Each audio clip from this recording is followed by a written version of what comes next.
Chers étudiants de la Bible, bonsoir et bienvenue. C'est encore pour nous un privilège d'être ensemble. En tant que peuple du livre, nous allons étudier la Bible. C'est ça qui nous fait la différence entre les autres religions, parce que nous restons toujours dans la Bible en tant que peuple du livre. Et nous avons un sujet très spécial aujourd'hui. Ça va sur le sanctuaire. Nous allons continuer notre série sur le sanctuaire qui nous différencie des autres religions. Donc, juste avant d'étudier la parole de Dieu aujourd'hui, j'aimerais vous souhaiter une spéciale bienvenue et bonne fête parce que nous sommes maintenant 159 ans en tant qu'adventistes du septième jour, 22 millions et presque 3 millions pendant 159 ans de 1863 à nos jours. Dieu est avec nous, frères et sœurs. Donc, Amen. restons dans le Amen. livre, restons dans la parole et nous allons continuer à étudier, frères et sœurs. Ce matin, on a étudié avec Chateaubriand en anglais et maintenant, nous étudions en français. Cet après-midi, nous allons continuer des études. Nous devons rester au pied du maître. Juste avant, prions avec ce Noah.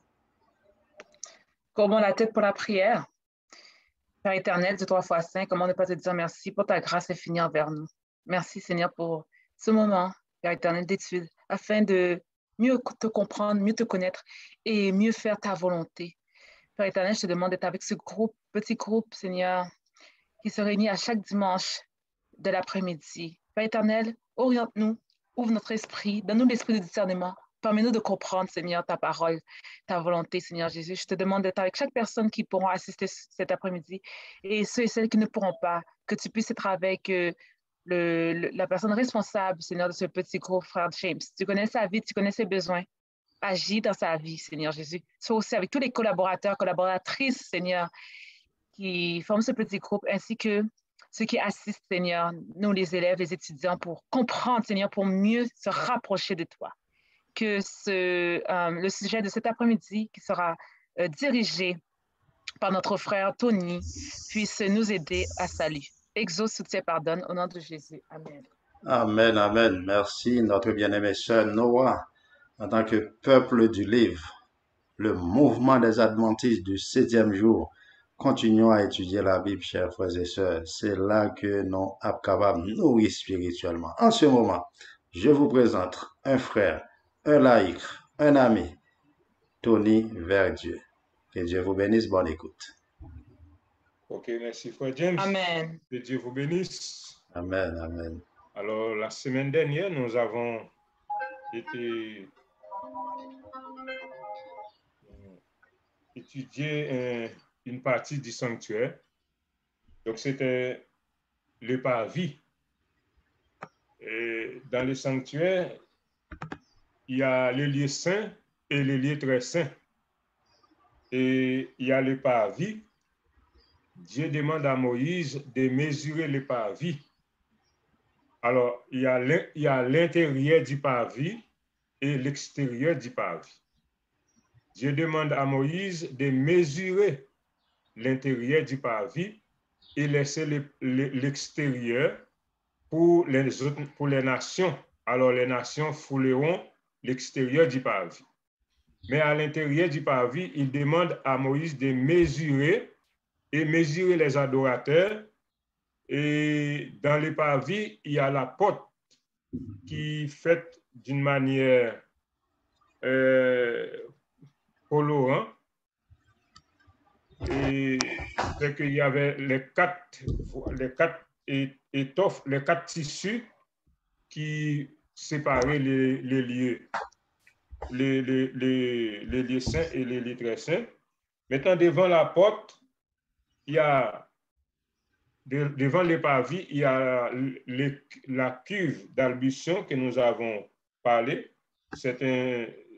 La cuve, c'est une forme de cuvette qu'on met de l'eau pour que les sacrificateurs, avant d'entrer dans les parvis, pour laver les mains et les pieds et après avoir offert des sacrifices pour se laver.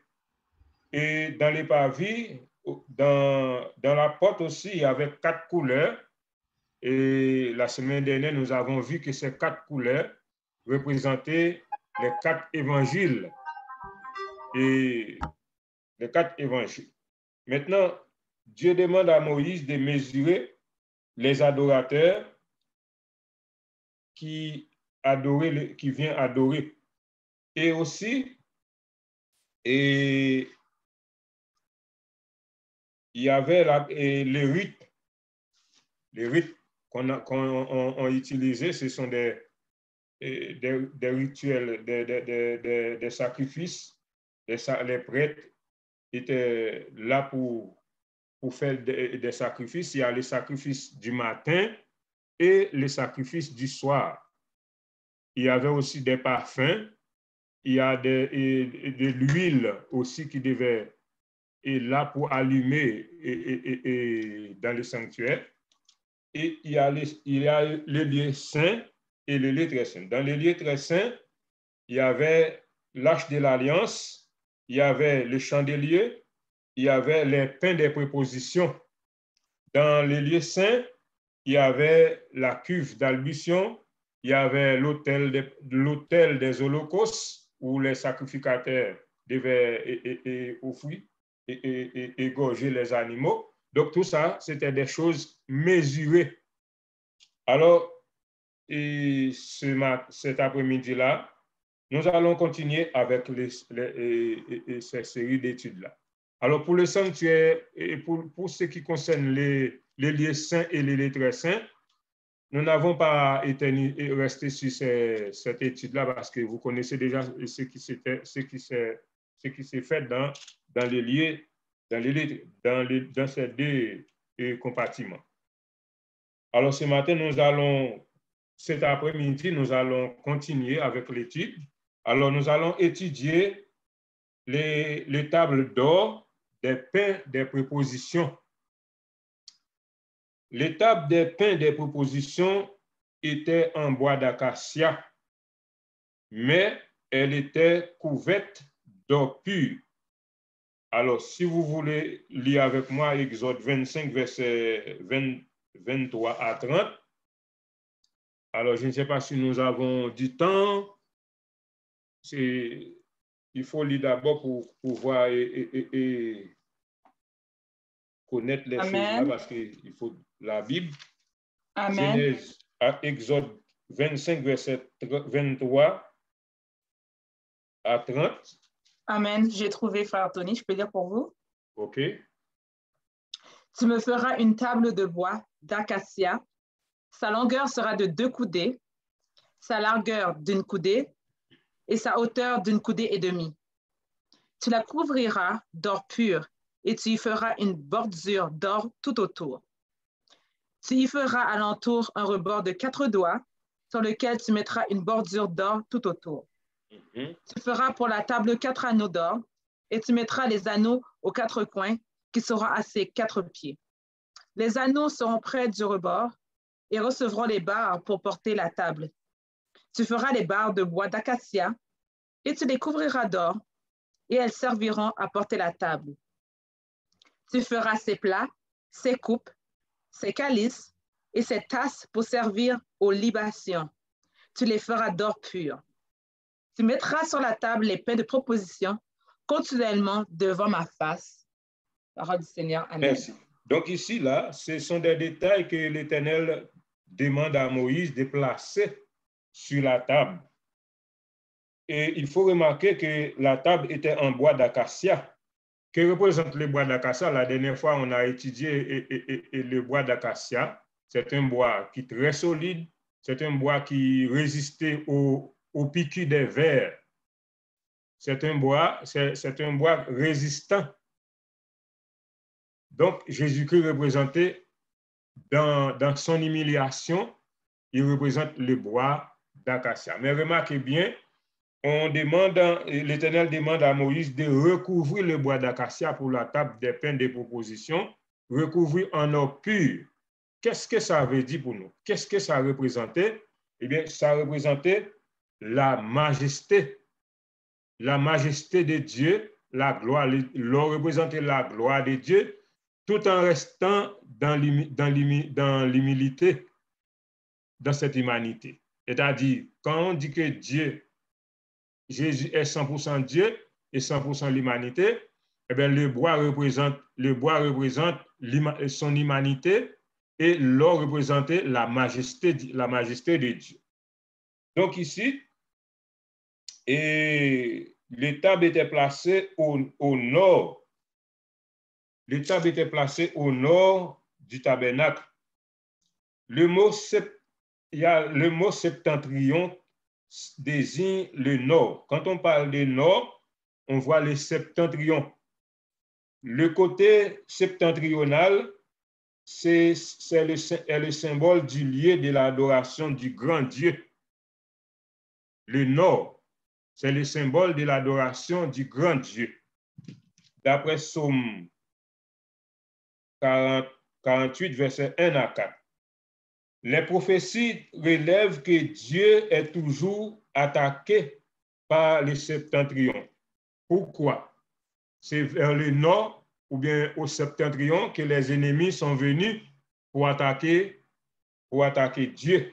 Et c'est pour cette raison, Dieu a fait une chose, il a demandé à Moïse de placer la table dans la direction nord. Alors, selon le prophète Daniel, au temps de la fin, le roi du septentrion se dressa contre la glorieuse et sainte montagne de Dieu.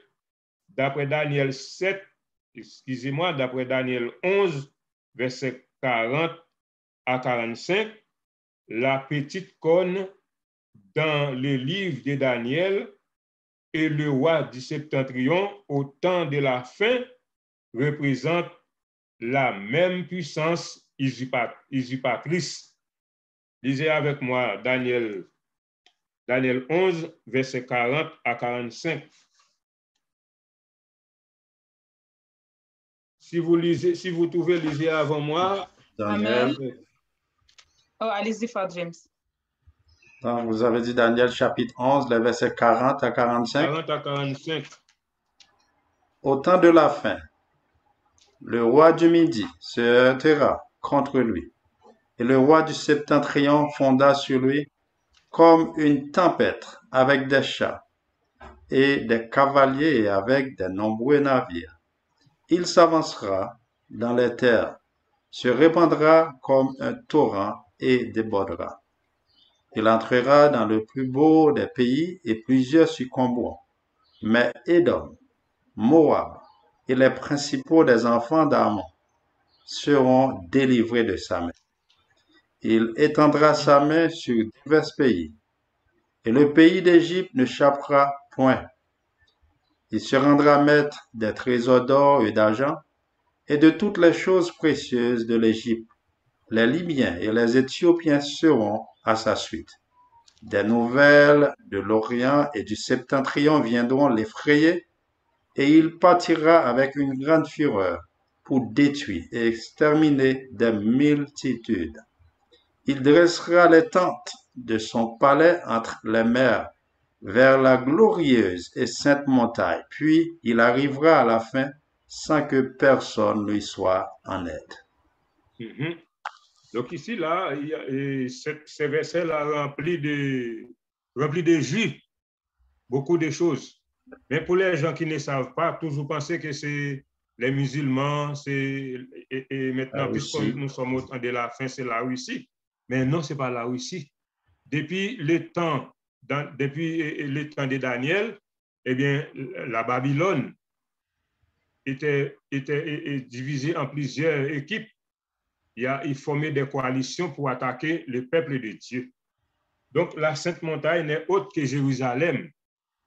Alors, ce n'est pas ni Poutine, ce n'est pas ni les musulmans, ce n'est pas ni les autres personnes, mais ça représentait la grande coalition qui formait contre le peuple de Dieu. Depuis que j'ai dit ça, nous pensons à la petite corne. Donc, la petite corne fait partie de cette coalition pour attaquer le peuple de Dieu.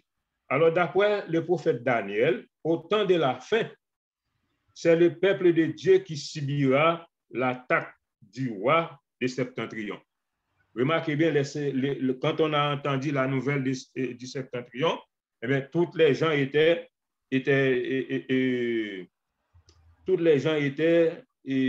étonnés d'entendre cette nouvelle du Septentrion.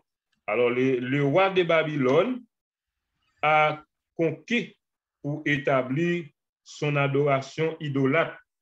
Donc, ce n'est pas pour d'autres choses. C'est une question d'adoration.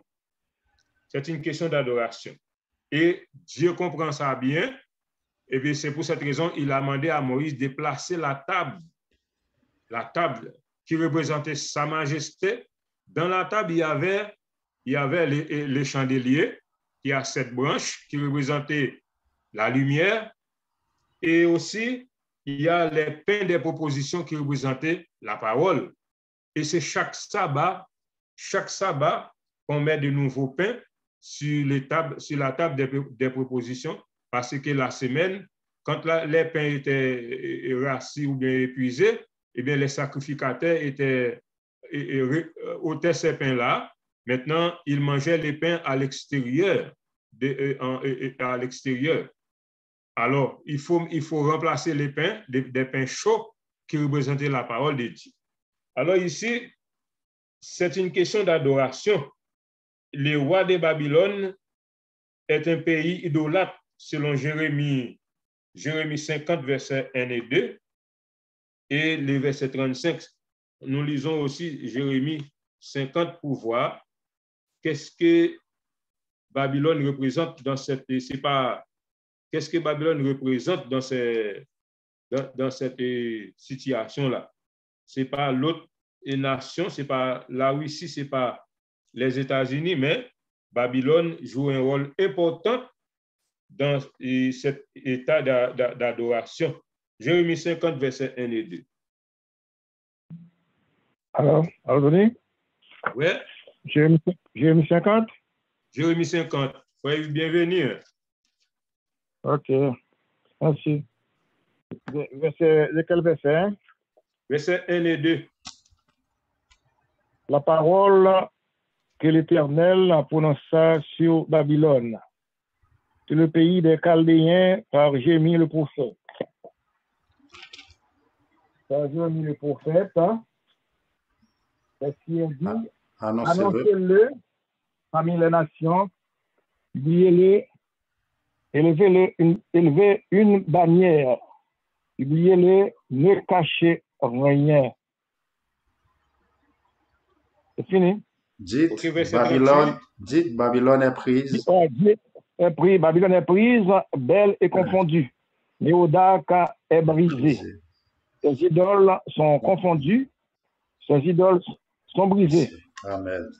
OK. Le verset 38. Verset 38, Jérémie 50, verset 38. La sécheresse contre ses eaux, qu'elle tarisse. Car c'est un pays d'idoles. Ils sont fous de leurs idoles. Donc ici, ce ne sont pas les autres nations, là. C'est Babylone qui formait cette coalition contre la vraie adoration de Dieu. Alors ici, la table des pains de proposition placée du côté septentrional était recouverte d'or. L'or, puis, est l'image de la gloire de Dieu. C'est le Dieu de gloire qui est venu dans notre humanité. La rencontre du bois d'acacia et de l'or indique que le Dieu de gloire habite corporellement dans notre monde. Donc, c'est très important de comprendre. C'est pour cette raison que Paul fait, dans l'intervention de Paul, lorsqu'il parlait aux frères de Colosse, il a dit qu'en lui habite corporellement toute la plénitude de la divinité, selon Colossiens 2, verset 9. Donc, les chandeliers d'or du lieu saint est le Dieu Tout-Puissant qui est décrit sous cette image. Donc, les chandeliers représentent le Dieu saint. le Dieu Tout-Puissant. Ici, dans les chandeliers, dans les lieux saints n'avaient pas de fenêtres pour laisser pénétrer la lumière du soleil. Il y avait un chandelier d'or à 7 branches qui est allumé jour et nuit, d'après Exode 2, verset 21, d'après Exode 27, verset 21 et 22. Lisez pour moi. Alors, il faut faire la Bible parler. Exode 27, verset 21.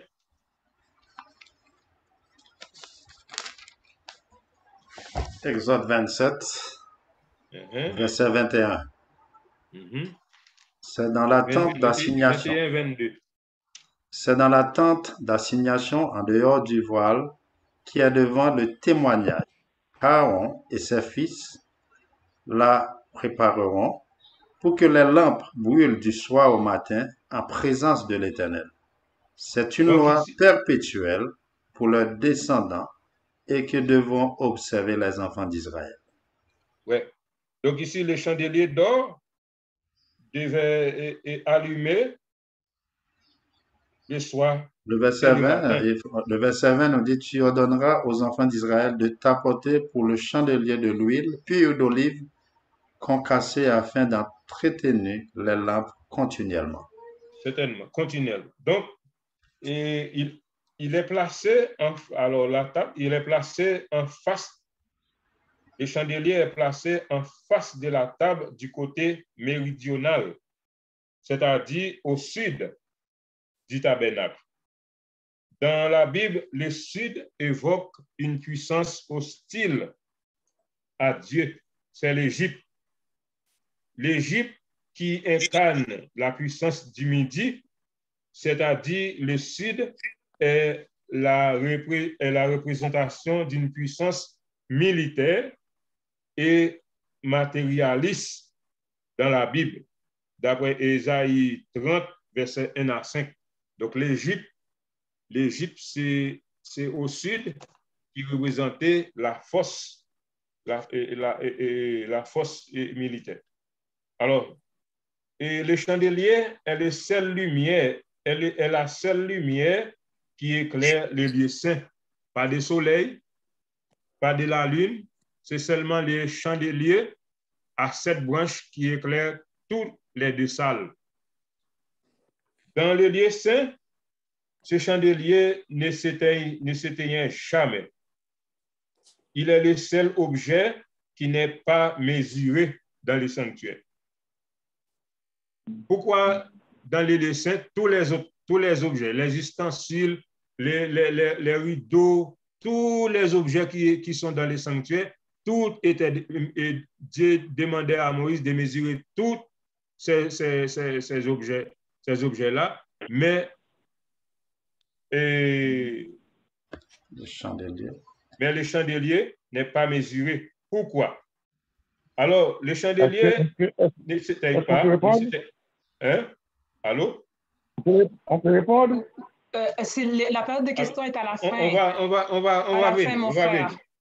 On va venir. Laissez les questions, on va après. Merci. Alors, il est seul objet qui n'est pas mesuré dans les sanctuaires. Cela signifie que la gloire de Dieu n'est pas mesurable. Pas de pièce monde qui est capable de mesurer la gloire de Dieu. Alors, remarquez bien, les Babyloniens, les autres nations qui formaient cette coalition-là pour attaquer Dieu et son peuple ne pouvaient pas attaquer parce que la gloire de Dieu était là, parce que la gloire de Dieu, personne ne peut mesurer Dieu, personne ne peut mesurer Jésus. Donc, elle est surpassée les limites. Elle est surpassée les lumières, c'est créé dans l'univers. La gloire de Dieu est plus forte que les lumières, la lumière du soleil et la lumière de la lune. Si vous voulez lire, d'après Apocalypse 21, verset 22 à 25, et au verset 23, le mot ville désigne aussi la nouvelle Jérusalem. dans le livre de l'Apocalypse, la nouvelle Jérusalem, c'est l'église triomphante. Maintenant, aujourd'hui, l'église est l'église militante. Mais dans la nouvelle Jérusalem, l'église va être l'église triomphante.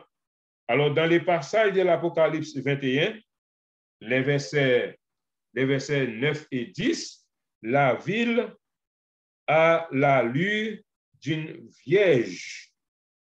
Elle est la femme de l'agneau qui est Jésus, selon Apocalypse 21, versets 9 et 10. Vous voulez lire? C'est très important de lire. Allô? Oui, est-ce que vous m'entendez? Oui. Vous pouvez lire. Un des 7 anges qui tenait les 7 coupes remplies des 7 derniers fléaux vint et il m'adressa la parole en disant, viens, je te montrerai l'épouse, la femme de l'agneau. Et il me transporta en esprit sur une grande et haute montagne. Il me montra la ville sainte, Jérusalem, qui descendait du ciel d'auprès de Dieu et en la gloire de Dieu.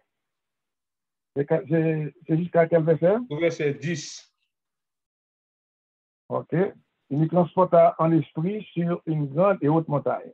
Okay. Et il me montra la ville sainte, Jérusalem, qui descendait du ciel d'auprès de Dieu et en la gloire de Dieu. Merci, frère Yves. Donc ici, là, la femme de l'agneau est l'église de Jésus qui sera dans la gloire de Dieu. Cette femme est identique à celle qui est persécutée dans le chapitre 12, verset 1 à 6. Le passage de l'Apocalypse 21, le verset 23, ne parle pas de la disparition du soleil et de la lune. C'est que le verset veut nous enseigner que la gloire de Dieu et de l'agneau surpassera par son rayonnement le soleil et la lune qui existeront sur la nouvelle terre. La présence de Dieu sera universelle.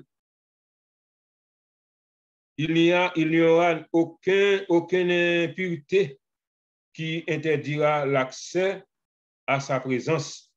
Le prophète Ésaïe a annoncé que l'Éternel sera la lumière de son peuple, c'est-à-dire son peuple sera toujours en sa présence, d'après Ésaïe 60, versets 19 et 20. Dans l'Apocalypse 22, verset 5, le texte dit que la nuit et le jour n'existeront plus sur la nouvelle terre. La nuit qui n'existera plus sont les forces Alors, la nuit qui n'existera plus, ce sont les forces des ténèbres. Rien ne peut troubler la nouvelle création de Dieu. Le Dieu qui habite d'une lumière inaccessible sera accessible aux sauvés. Selon 1 Timothée 6, verset 16, ce que Dieu a fait pour Israël dans le désert sera pleinement réalisé. Remarquez bien, dans le désert, Dieu demande à Moïse de placer les chandeliers là où se trouvaient les ennemis de Dieu. Maintenant, dans les chandeliers à cette branche, donc les chandeliers à cette branche, dans le lieu saint, était la seule lumière qui éclairait le sanctuaire. Ces branches forment une seule lumière. Les 7 branches indiquent que Dieu se révèle totalement à l'humanité des chiffres.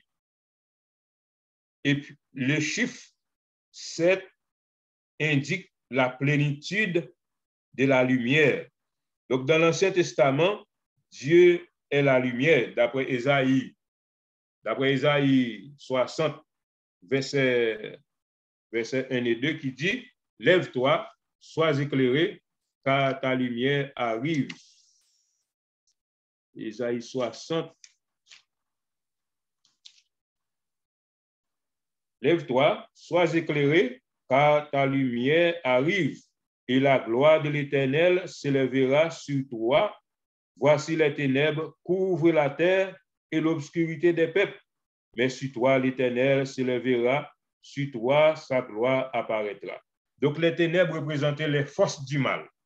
Ce n'est pas que nous allons voir la nuit, il fait noir, et les ténèbres épais, comme là où il n'y avait pas de lumière, mais les ténèbres ici représentaient les forces du mal, les autres nations qui en rébellion contre Dieu. Donc, c'est ça représente. Donc, les 7 branches indiquent que Dieu se relève totalement à l'humanité des chiffres. Le chiffre 7 indique la plénitude de cette lumière. Dans l'Ancien Testament, Dieu est la lumière. Alors, le chandelier d'or est une image qui désigne le Dieu de gloire. D'après 2 Corinthiens 4, verset 6, Dieu a choisi Israël pour être la lumière des nations. Ce n'est pas que Israël est plus puissant, ce n'est pas que Israël est plus grand en grand nombre en tant que peuple, mais d'ailleurs, il dit tu es la moindre, mais j'ai été choisi pour être la lumière des nations. Alors, dans le Nouveau Testament, Jésus est la lumière du monde. Selon Jean 1er, verset 6, verset 9, 6 à 9.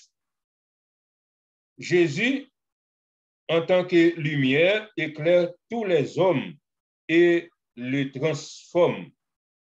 Il lui confiait la mission de briller dans le monde. C'est pour cette raison, Jésus dit aux disciples, vous êtes la lumière du monde. Vous êtes la lumière du monde. Alors, dans le Nouveau Testament, l'Église est choisie pour être une lampe ou un chandelier d'or de 7 branches afin d'éclairer le monde. Selon Matthieu 5, verset 14 à 16, Jésus-Christ a fait cette déclaration pour parler aux disciples. Matthieu 5, verset 12, verset Amen. 14 à 16. Matthieu 5, verset 14 à 16. 14 à 16, ok, je lis pour vous. Vous êtes la lumière du monde. Une ville située sur une montagne ne peut être cachée. Et on n'allume pas une lampe pour la mettre sous le boiseau, mais on la met sur le chandelier et elle éclaire tous ceux qui sont dans la maison. Que votre lumière luise ainsi devant les hommes, afin qu'ils voient vos bonnes œuvres et qu'ils glorifient votre Père qui est dans les cieux. Parole du Seigneur. Amen. Merci. Donc ici, là, Jésus-Christ déclare à ses disciples, vous êtes la lumière du monde. Vous ne pouvez pas être cachés. En tant que lumière, nous devons être éclairés et placés sur la hauteur pour éclairer les autres. Alors, dans le livre de l'Apocalypse, l'Église de Jésus-Christ est comparée à 7 chandeliers d'or, d'après Apocalypse 1er, verset 12 et 13. La lumière, elle agit du chrétien. D'après Exode 25, verset 33, il y a sur une table et il y a sur une branche du chandelier 3 calices en forme d'amande. Après l'hiver, l'amandier est le premier arbre qui bougeonne.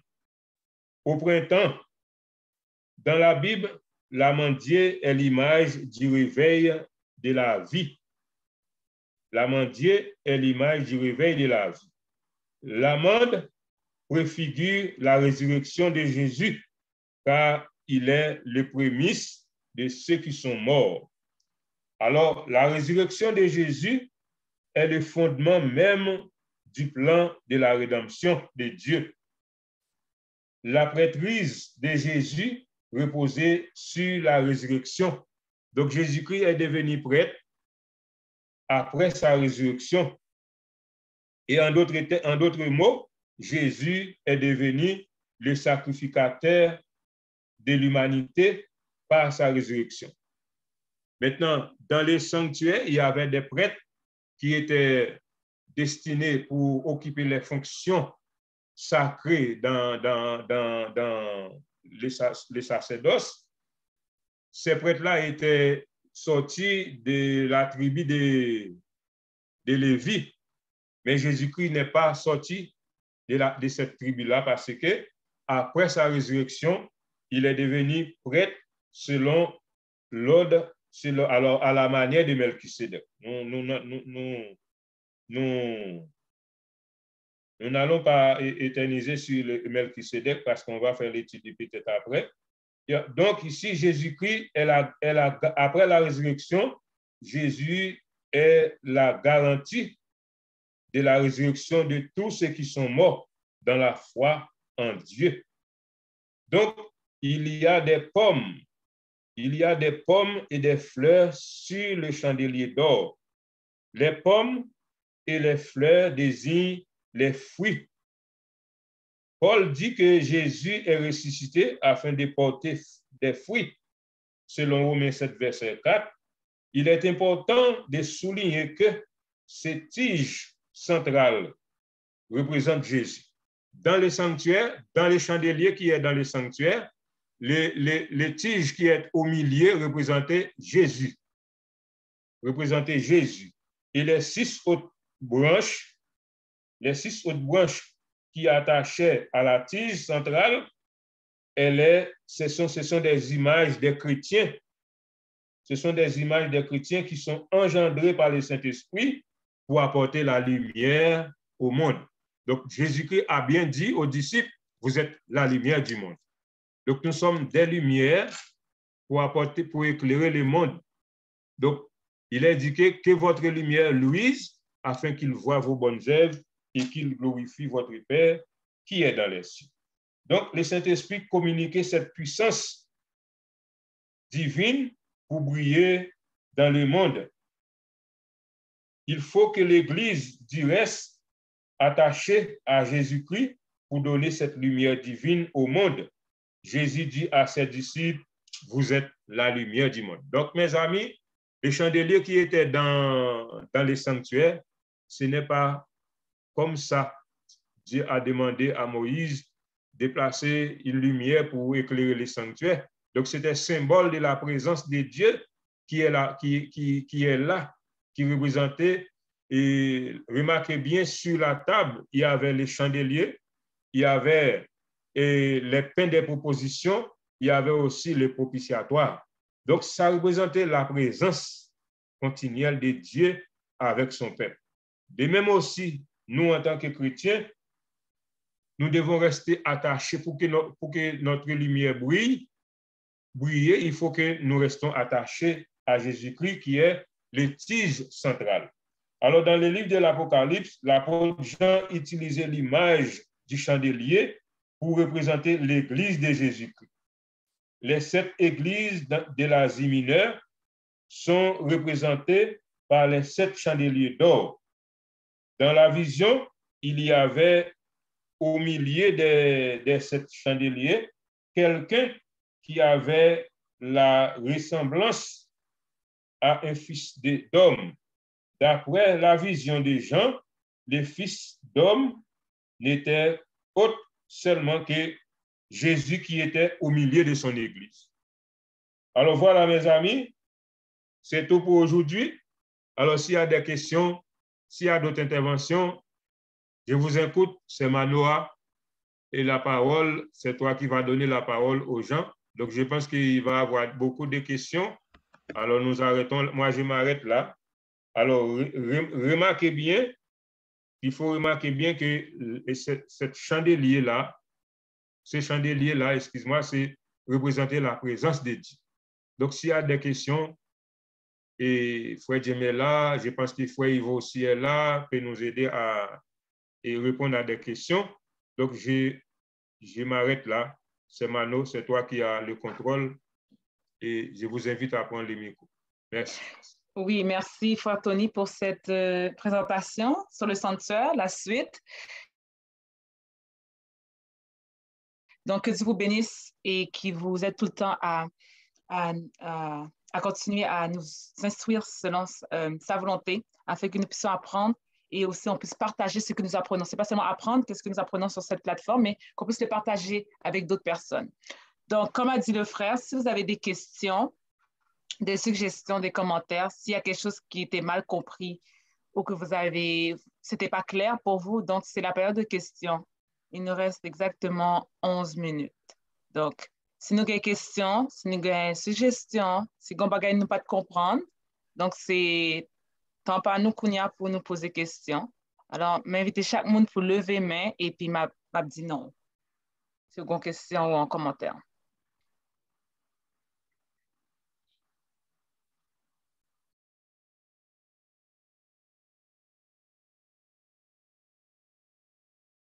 À des questions? Oui, le 4, 3, 8. Hello. Oui. Hello? Oui. Il est... Alors, quand on y a bien expliqué ça, dans Apocalypse 21, verset 23, il a dit que la ville n'a besoin ni du soleil, ni de la lune pour l'éclairer, car la gloire de Dieu l'éclaire.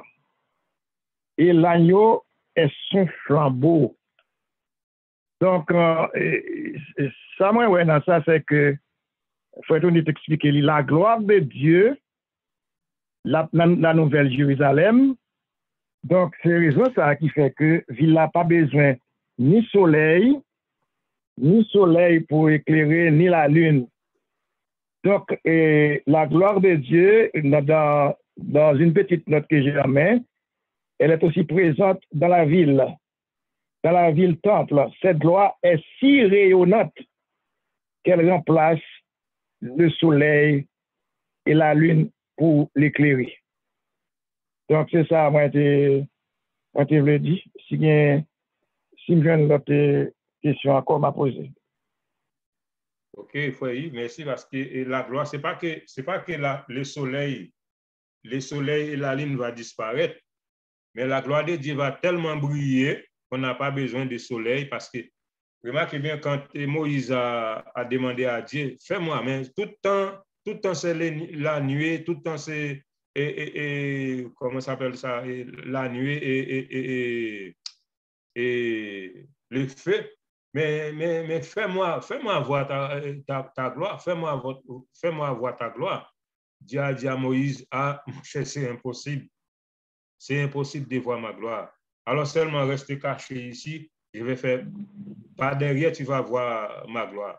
Et remarquez bien qu'est-ce que Moïse a dit, l'Éternel, miséricorde, Dieu, lent à la colère, riche en bonté. Donc, Moïse ne pouvait pas regarder cette gloire-là. Donc, la gloire de Dieu, comme il vient de dire, ça va tellement briller dans la ville. On n'a pas besoin de ni soleil, ni la lune pour éclairer. Et bien, c'est pour cette raison l'Éternel demandait à Moïse de se mettre les chandeliers à côté des ennemis, là où se trouvaient les ennemis. Donc, c'est pour éclairer, malgré la coalition, malgré les forces des ténèbres, malgré les forces idolâtres, mais puisque la présence de Dieu était là pour éclairer son peuple, eh bien, les peuples protégés à cause de la gloire et de la magnificence de Dieu. Donc, c'est très important. Mais, Frère Tony, une question amène une autre question. Mais est-ce que la lune et les étoiles, la lune et le soleil, est-ce qu'il n'y a pas là? Puisque oui. c'est la nouvelle Jérusalem. La nouvelle Jérusalem. Donc, comme vous l'avez dit, dans le chandelier représente Jésus-Christ et nous sommes les branches. Oui, et son peuple. Oui, et son peuple. Mais alors, je ne sais pas parce que dans la nouvelle Jérusalem, je pense, la gloire de Dieu sera là. Bon, le soleil, si le soleil est là aussi, la lune est là, pourquoi? Je ne pense Donc, pas que le soleil ici, et la lune seront là.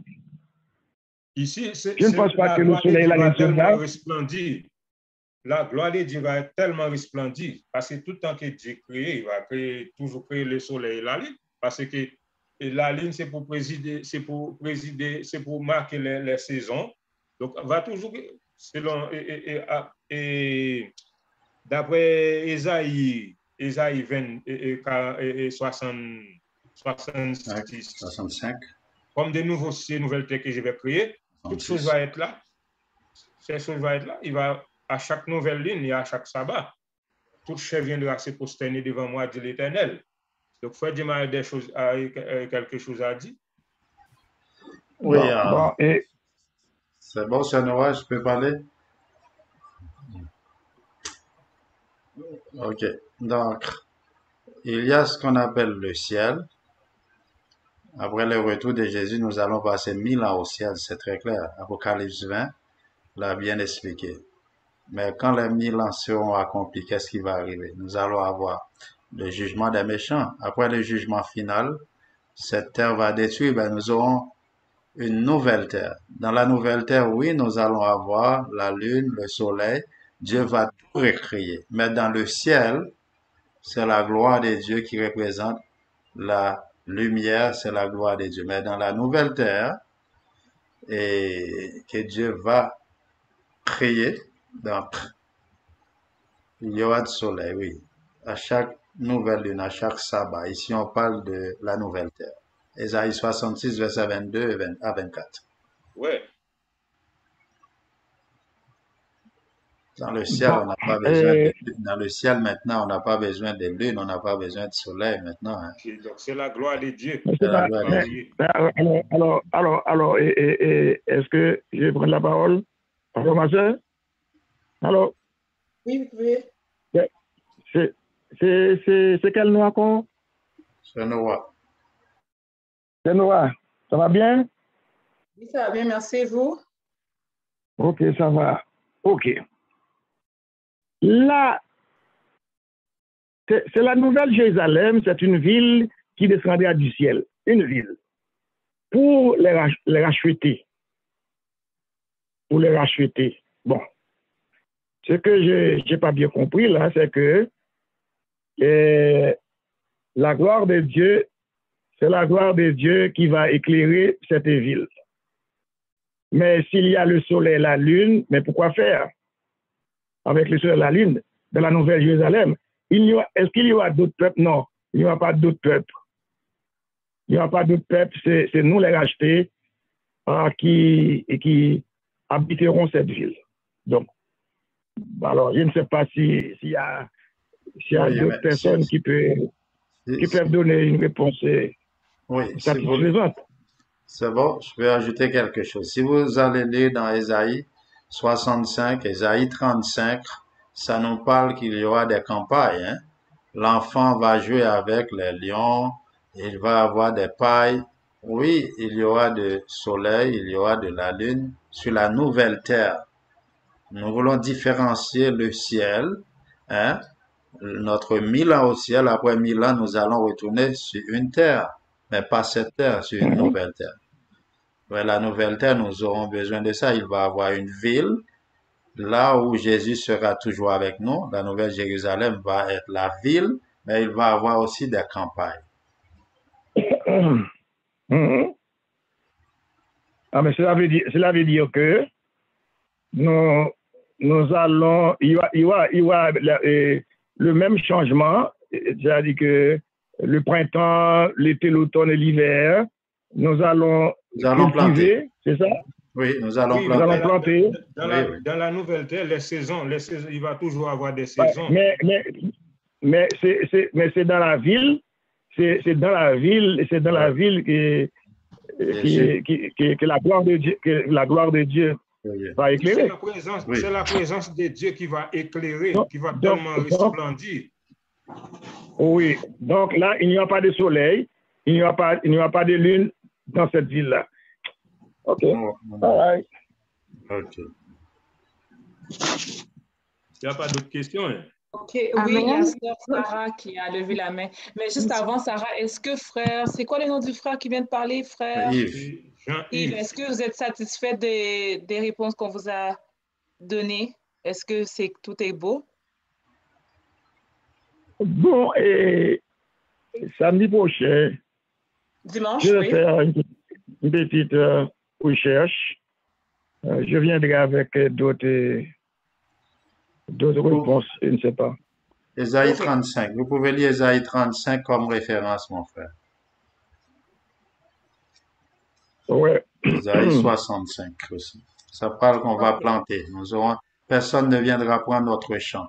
On ne va pas planter pour quelqu'un d'autre de manger nos fruits, nos arbres. Non, ça va pas arriver. Ouais.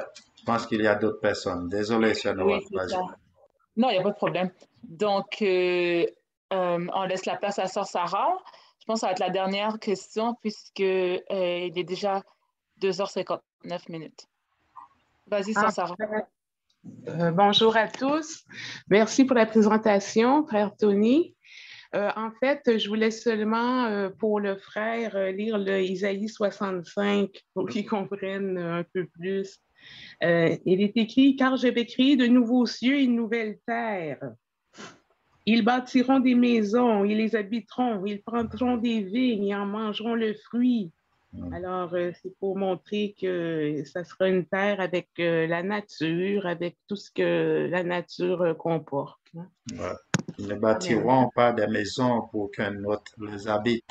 Ils ne planteront pas des vignes pour qu'un autre en mange les fruits, car les jours de mon peuple seront comme les jours des arbres. Merci, sœur, ma sœur. J'étais là-dedans. OK. C'est bon. Ésaïe Amen, 65. merci. Est-ce qu'il y a une dernière intervention? Parce qu'il est déjà 3 heures. Nous devons terminer. Est-ce qu'il y a un dernier commentaire, une question? Vous voulez avoir un éclaircissement? Sinon, on met fin à la réunion et nous vous attendons comme à chaque dimanche de 2h à 3h de l'après-midi pour une étude similaire. Invitez aussi vos amis, votre entourage, vos connaissances, vos camarades de classe, ceux qui sont aux études ou vos collègues de travail, des membres de la famille aussi. Donc, on apprend chaque jour. Alors, on vous attend dimanche prochain, Dieu voulant. Donc, nous remercions frère Tony pour cette présentation. Nous remercions chaque personne qui a pu être là cet après-midi pour l'étude biblique. Donc, nous allons terminer avec une prière par notre frère Tony. Merci. D'accord. Nous prions. Notre Dieu, notre Père, tu es la source de la lumière. C'est toi qui donnes la lumière.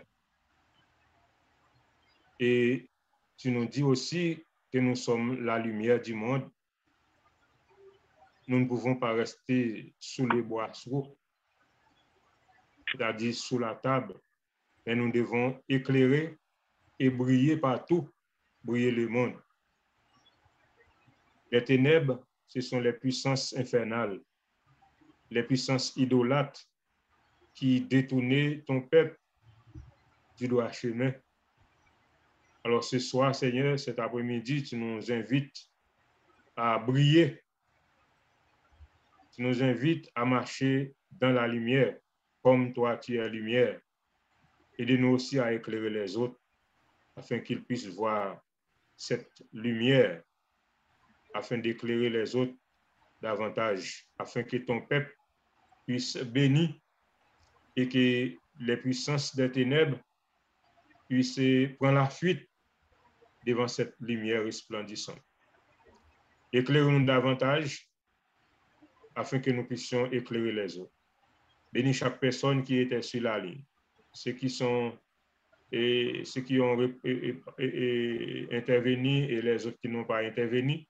Je te prie de les aider à examiner ces paroles afin qu'ils puissent chercher davantage à te connaître, afin que cette lumière puisse briller dans le monde, afin que Jésus-Christ vienne nous chercher sur cette terre de péché et de souffrance. Les ténèbres du péché couvrent toute la terre. Nous sommes profondément dans les ténèbres, mais tu veux que la lumière brille parmi nous. Fais briller ta lumière sur nous, Seigneur.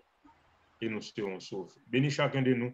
Bénis Frère James qui est disposé pour cette étude. Bénis sa santé. Bénis ses manoirs. Bénis chaque personne qui était sur la ligne. Moi, ton serviteur qui prie, j'ai besoin de toi, Seigneur. Intervenir dans ma vie et faire que chaque jour, que je puisse découvrir d'autres choses afin de partager avec ceux qui ne connaissent pas encore ta voix. Fais-nous la grâce de passer la semaine à l'homme de tes ailes. Nous te prions à cause de nos mérites, mais au nom de ton cher Fils Jésus, à l'histoire, la gloire, l'honneur, la magnificence au siècle des siècles. Amen. Merci, Amen. mes amis. Amen. Merci d'être Merci. de Merci, patienter Frère pour Tony. cette étude. Alors, et nous allons continuer avec les sanctuaires, mais je pense que dimanche, peut-être, c'est